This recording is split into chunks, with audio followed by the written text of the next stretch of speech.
Hola a todos, soy Ismael García Villarejo con la producción de José Jiménez y la realización de J. de los Cobos. Esto es Finanzas.com al cierre del 6 de junio.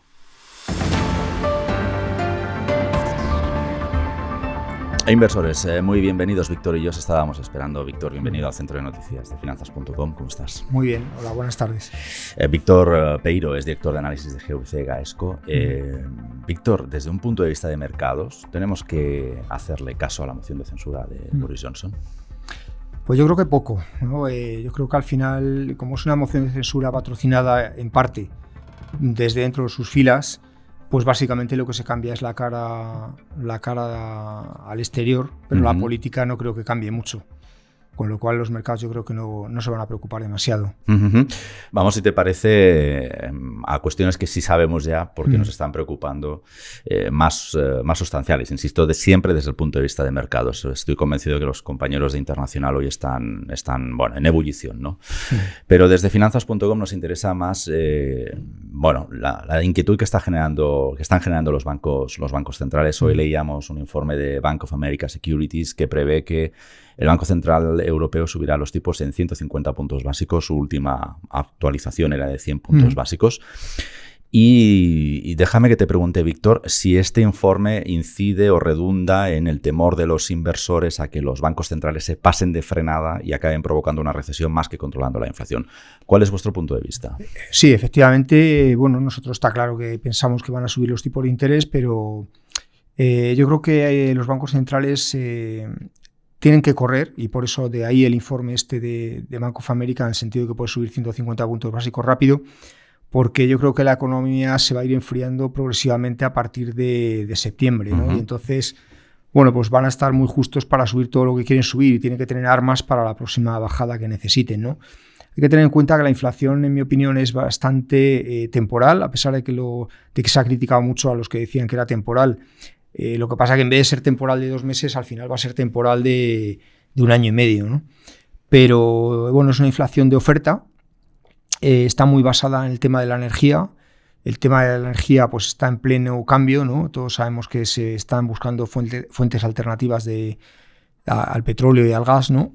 Y eso, bueno, va a llevar mucho tiempo, por supuesto, pero sí que se está acelerando. O sea, al final, la gran subida de petróleo que está habiendo lo que hace es provocar que se invierta más rápido todavía en otras energías, como por ejemplo las conexiones internacionales de electricidad, el hidrógeno, el gas de otros tipos, biogás y todo esto, ¿no? Entonces, bueno, eso lo convertirá en temporal. Es cierto que podemos pasar por momentos duros por el tema de la guerra de Ucrania y Rusia, ¿no? Y respecto a eso, a los tipos de interés y los bancos centrales, claro, yo creo que es uno de los principales riesgos. Que sobreactúen. Estábamos viendo, de hecho, Víctor, me gusta que menciones el petróleo porque hoy ha remontado por encima de los $120, pero tampoco da señales de que vaya a bajar de ahí. ¿Cómo podemos conjugar el comportamiento de los mercados energéticos, incluido el petróleo en este sentido, con una inflación temporal, aunque hayas marcado una temporalidad amplia de hasta 18 meses? Bueno, hemos pasado ya de niveles de petróleo de 50 a 60 euros a dólares, sí, a 120, ¿no?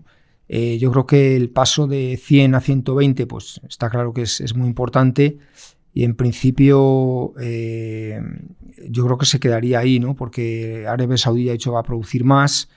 El shale gas americano está empezando a repuntar fuertemente por estos precios. Y bueno, aunque ahora entramos en la fase en la que en Estados Unidos se consume bastante, pues yo creo que, como decía antes, se están buscando fuentes alternativas de petróleo. Yo creo que es difícil pronosticar el precio del petróleo porque no solo actúa la demanda, sino la oferta y luego, sobre todo, los acuerdos que llegan los países productores. Pero creo que si el petróleo sube más de los niveles actuales va a empezar a verse, como decía, un impacto importante en la demanda a partir de después de verano, ¿no? Yo creo que los consumidores en Europa estamos tirando la casa por la ventana ahora, pero luego después de verano vendrán un poco las rebajas, ¿no? Estoy apreciando, Víctor, de tus respuestas que no solo prevés un otoño, vamos a echar mano de la recurrencia las expresiones típicas del periodismo, ¿no? De un otoño caliente, Sí. no solo en España, sino en toda la zona del euro. ¿Me equivoco en esta interpretación? Sí, sí, por supuesto. España no es el país más expuesto al petróleo y al gas en estos momentos, ¿no? Alemania tiene un problema muy fuerte de dependencia de gas que se atenúa ahora en estas fechas por la climatología, ¿no? Pero que en invierno yo creo que van a tener problemas incluso de suministro y de algunas restricciones, ¿no? Entonces, sí, va a ser, yo creo, en Europa es donde se va a notar también mucho más fuerte que en Estados Unidos. Estados Unidos no tiene este problema porque tiene su propia fuente de gas y de petróleo, con lo cual sí, en Europa es donde se va a notar este enfriamiento económico, ¿no? La cara contraria de lo que estamos hablando es que las correcciones que estamos viendo, pues por distintas razones, inflación, amenazas de bancos centrales, es que están pues metiendo en valor a varios sectores y varios activos. ¿Es el momento de hacer cartera o esperáis un poco más o aconsejáis o estáis siendo más prudentes aún? No, yo creo que los índices bursátiles ya han caído bastante, ¿no? Este año. Me parece que es alrededor del menos 15% en algunos índices. Se está descontando pues esta situación ya y dependiendo del sector veremos más caídas o menos, ¿no? Nosotros lo que hacemos o lo que decimos es que habría que buscar de cara a crear unas carteras de medio largo plazo sectores que van a seguir pues beneficiados en cuanto a resultados, que tienen resultados visibles, ¿no? Y en este sentido estamos recomendando bancos, también estamos recomendando las empresas energéticas, porque aunque el precio del petróleo se quede en estos niveles, pues van a seguir teniendo unos beneficios importantes. Las empresas relacionadas con la transición energética, toda aquella empresa que invierta en hidrógeno, utilities, también las empresas de alimentación. Creemos que bueno, pues se han puesto en valor muchos alimentos que estaban demasiado baratos. Y luego ya pues serían apuestas concretas, ¿no? En algún sector de las automóviles y partes que está muy castigado. Y algún sector pues industrial que tampoco ha subido mucho, ¿no? Como veíamos Acerinox o este tipo de empresas, ¿no? Inversores, estamos con Víctor Peiro, que es director de análisis de GVC Gaesco. Víctor, eres un gran conocedor de Repsol. ¿Cómo valoras la salida total de SACIR del accionariado? Bueno, yo creo que era un paso ya un poco anunciado y lógico, ¿no? Esto provenía, la entrada de SACIR en Repsol, yo creo, más de unas luchas de grupos accionariales diferentes, tanto en Repsol como en SACIR.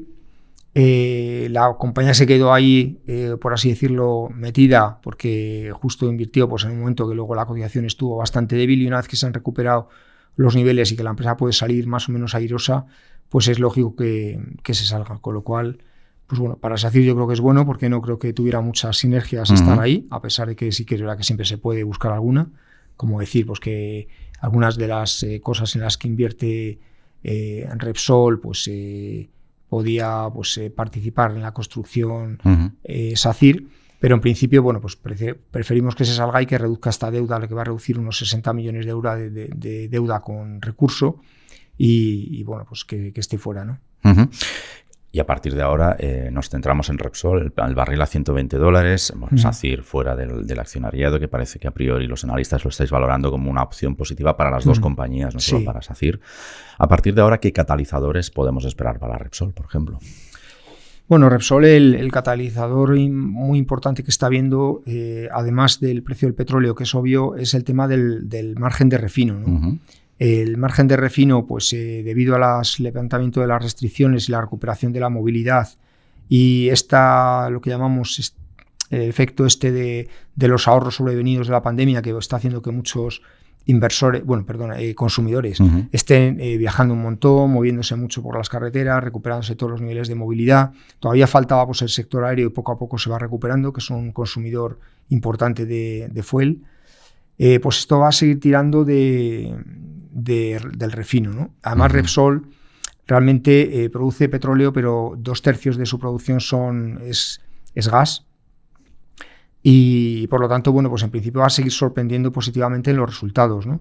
No se puede extrapolar que toda la vida va a estar el precio del petróleo a estos niveles, ni el margen de refino, pero con que esté pues este año y el que viene en niveles tan elevados, genera una caja excedentaria muy importante que le está permitiendo, pues creo yo, acelerar las inversiones en la transición energética y en parte dedicar más caja a los accionistas, ¿no? Comentabas antes en una respuesta anterior que veis con simpatía el sector de las energías renovables. Quiero repreguntarte por Solaria, que ha sido uno de los valores que los inversores no se han acabado de creer, específicamente por los planes que anunció de capacidad instalada.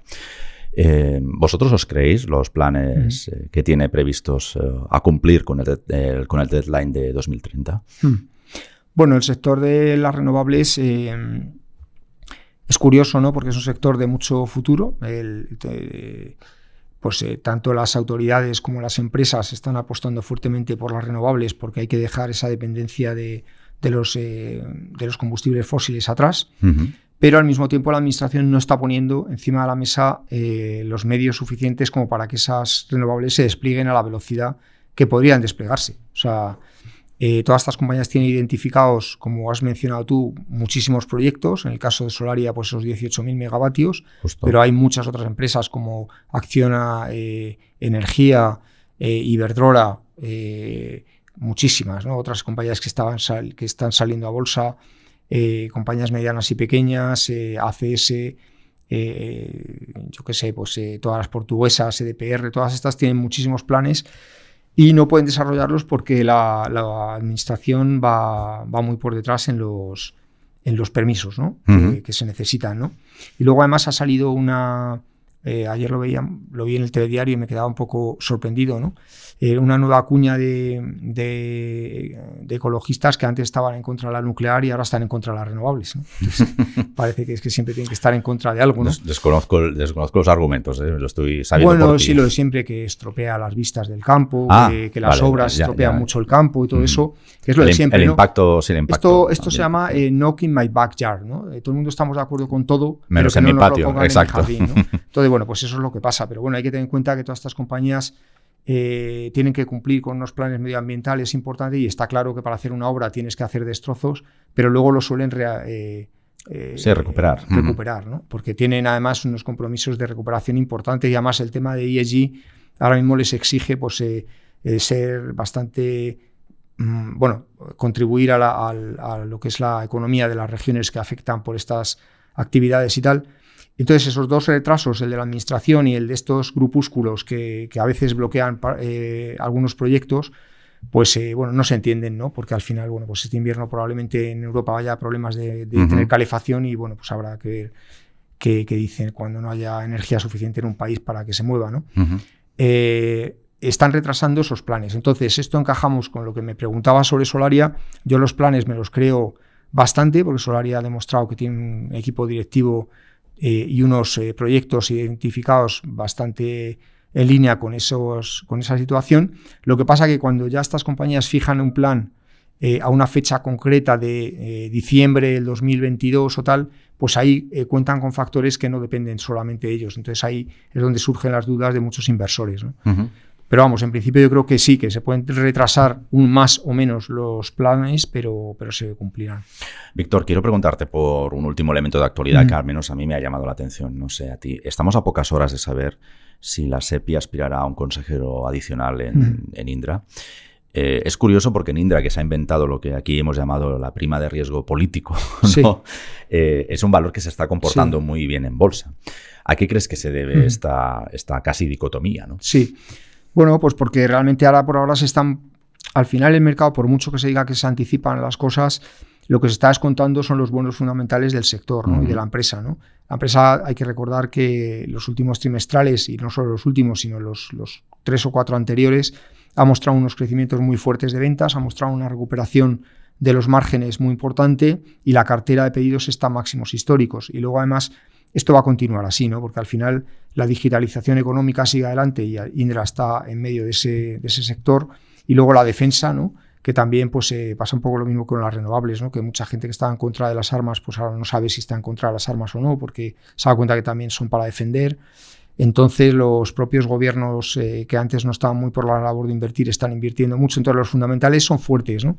Y eso es lo que estás contando en Indra.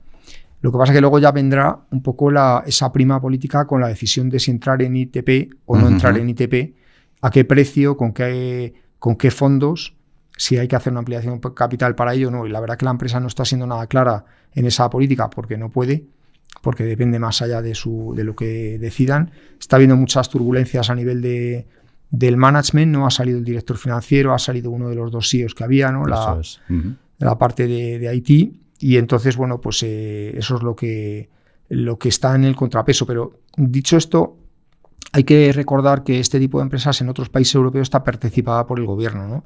Y en España yo creo que no tiene que ser una excepción. Yo creo que es positivo que esté ahí el gobierno. Lo que no sería positivo... ¿Quitarías hierro al hecho de que hubiera un consejero más dependiente de la SEPI? Sí, quitaría el riesgo si no lo utilizan para hacer operaciones que sean políticas. Si se garantiza, si se justifica económicamente las operaciones que haga, me parecería bien, ¿no? Pero en Francia, por ejemplo, Thales está participada por el Estado en un 25%, y en Italia, pues Leonardo, que es la empresa parecida a Indra, pues también está participada en un 30% por el Estado, y es lógico, ¿no? Pues Víctor, si te parece, echamos el cierre a la sesión. Muy bien. Con tu permiso. Pues muchas gracias. Gracias por hacer podcasting con nosotros esta tarde. Y a vosotros, amigos inversores, os cito para mañana la apertura de los mercados con hechos relevantes. Os acompañará Alejandro Ramírez con todas las claves que necesitáis para empezar la sesión. Nos vemos al cierre. Gracias, como siempre, por el privilegio de vuestro tiempo.